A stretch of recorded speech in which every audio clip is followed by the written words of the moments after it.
pertanyaannya, kami persilakan. Atau juga bisa menyampaikan pertanyaan di room chat kami buka pada Google Meet pada siang hari ini. Kami persilakan Bapak Ibu langsung saja bisa menyapa dua narasumber kita. Mungkin ada hal yang bisa disampaikan Ibu Kadis, Ibu Rahima terkait ada statement pertanyaan dari Profesor yang tadi sudah menyampaikan pertanyaannya. Ibu Rahima silakan. Terima kasih Ibu Prof. Susi. Kami mengucapkan alhamdulillah Prof. Susi bisa hadir di sini. Ke depan atau minggu depan Ibu, kami undang juga kita untuk share di kegiatan Jelita Bu Alfia. Meskipun sudah banyak yang ingin bergabung di kegiatan kita. Kemudian di sini kami melihat ada Ibu tadi Dr.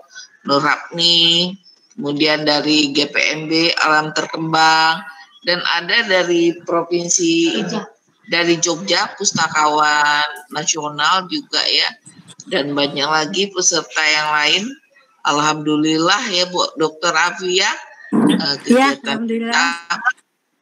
Iya, begitu Bu Prof. Susi. Sekarang kita memang PSBB Bu, tapi kita melihat di jalanan itu masih banyak tingkat kesadaran yang kurang. Kemudian di pasar tradisional, memang ini nih dilematis ya.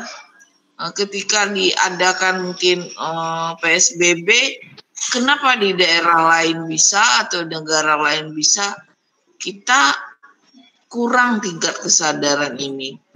Inilah yang harus senantiasa kita sudah atur protokol kesehatannya dari sudut pemerintah, regulasinya, bahkan Bu Prof, ini sudah undang-undang Bu, PP untuk 3 tahun, dan menyedot anggaran yang luar biasa Bu, hampir 500 T saya mengikuti perkembangan terakhir. Tapi tingkat kesadaran masyarakat di lapangan kita lihat masih saja berkeliaran dan sebagainya. Sulit memang. Nah, sini ada dua hal yang harus diperhatikan, yaitu mungkin kesadaran, satu kebutuhan. Jadi ketika mereka mungkin berhenti betul-betul PSBB, apa ininya pemerintah untuk mereka? Kita juga enggak. Baik Ibu Kadis. Data ini kami dari pemerintah ya. Untuk by name, by address, berapa sih penduduk yang rentan secara ekonomi yang harus kita salurkan BLT dan sebagainya, supaya itu tadi PSBB bisa jalan. Itu saya lihat pengaruh sekali kepada pendapatan. Itu Mas Ri. Baik, terima kasih. Jadi Prof. Susi, terima kasih Prof. Hima Erna. Ada disorotin tadi. Baik Ibu Alfi, ada pertanyaan di room chat, apakah bisa dimonitor atau kami bantu untuk menyampaikan? Dimonitor, bisa. Oke. Ini ada Ibu Haria Alkanza, luar biasa, ibu rumah tangga yang saat ini mungkin sesuai dengan sepakat dengan pertanyaan dari Ibu Haria Alkanza ini. Mau tanya ke Ibu Alfi bagaimana melakukan manajemen keuangan terkait jajanan anak, kemudian selama di rumah masih suka jajan. Untuk Ibu Kadis, Ibu Rahima, ini ada pertanyaan juga dari penanya yang sama, Haria Alkanza. Selama sudah 3 bulan anak-anak di rumah, bagaimana menimbulkan mereka untuk gemar membaca karena mereka juga disibukkan dengan tugas-tugas sekolah. Mungkin ke Ibu Alfi terlebih dahulu sebelum ke Ibu Rahima. Baik, terima kasih Mas Tri. Jadi ini ada 2 di room chat ya. Ibu Haria, ini menarik memang Bu Haria, karena kondisi banyak di rumah ini konsumsi malah meningkat. Ya kan seperti itu ya. Anak-anak itu jajannya malah lebih mahal. Ya kenapa seperti itu? Karena memang kondisi yang tidak nyaman itu menyebabkan mereka memang salah satu jalan keluarnya itu mencari kenyamanan dalam bentuk makan dan sebagainya ya. Itu tidak bisa kita hindarkan, begitu ya Bu Dr. Rahima ya. Jadi kalau kita melihat dari segi keuangan, tata kelola keuangan, mengatur keuangan, manajemen keuangan, semua mengalami kesulitan, pasti seperti itu ya. Nah, ketika kita poinnya fokus kepada bagaimana mengelola jajan anak-anak, memang ini bukan suatu yang bisa tiba-tiba ya, karena anak-anak mungkin banyak lihat promosi online, sampai pegang jajan, sampai kuliah itu belajar, tuh ngelihat orang jualan ya, nama penjual online sekarang bertebaran ya. Nah, kalau saran saya sebenarnya itu tergantung usia anak untuk kita mengedukasi. Pada saat anak masih bisa kita ajak untuk terlibat, mengubah cara dia melihat konsumsinya, masih mungkin Bu untuk dilakukan. Contohnya begini, ini perlu sabar dan bertahap, tidak bisa tiba-tiba, tapi anak senang bermain. Nah, ketika anak senang bermain, sebenarnya mengeksplorasi dunia maya untuk mereka menemukan permainan, jajanan yang bisa dibikin sendiri itu salah satu hal yang menarik. Jadi mereka diajak pindah karena kondisinya kan kita membatasi jajannya. Kondisinya karena ingin mempertahankan pendapatan, pengeluaran jangan terlalu banyak. Nah, tapi anak tetap nyaman.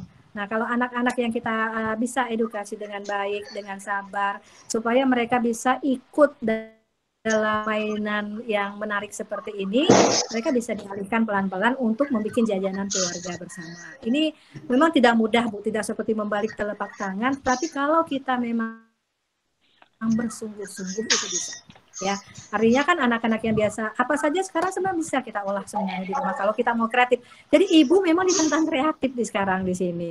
Mau tidak mau, termasuk mungkin makanan jajanan di rumah tidak lagi disajikan sajanya, kita bisa beli kotak-kotak yang menarik supaya mereka itu tergantung usianya ya Bu ya. Kalau anak sudah lebih dewasa mungkin secara emosi karena kondisi yang tidak nyaman itu dialami oleh semua. Ibu tidak nyaman, tapi ibu yang paling harus kuat bertahan dan paling harus kreatif dalam mengelola rumah tangga, termasuk dalam mengolah uang jajan anak-anak ini. Cara itu yang pertama, yang kedua bisa kita memberikan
tapi ketika kita melihat potensi pendapatan kita stuck bahkan menurun, yang paling aman itu memang mengurangi pengeluaran.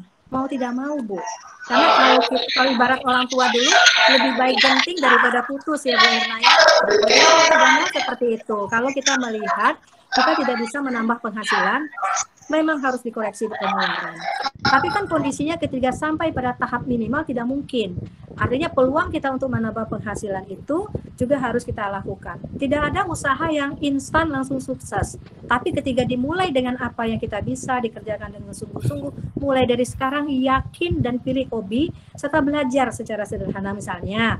Mau kursus online tentang marketing, bagaimana melihat pasar, kita mungkin bisa lakukan secara free. Kebetulan saya di bidang marketingnya, kalau Prof. Susi tadi di bidang sumber daya manusianya.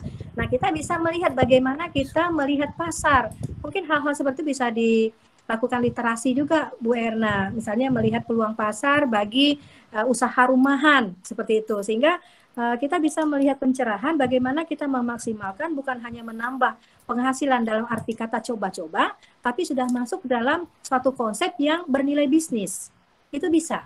Nah, tapi kita harus mengedukasi memang untuk hal seperti ini. Kalau posisi aman sekali tidak, karena kondisi pandemi ini seperti dikatakan Bu Dr. Erna juga tidak bisa kita prediksi kapan berakhirnya. Bahkan pandemi tahap 2 yang kita khawatirkan ketika kita tidak melakukan tatanan COVID dengan baik, jangan-jangan tiba-tiba kasus ini meningkat. Tapi yang kita bahas sebagai resiko sekarang adalah ketahanan ekonomi keluarga. Memang mengencangkan ikat pinggang itu menjadi formula yang harus kita lakukan, terutama kepada keluarga yang rentan.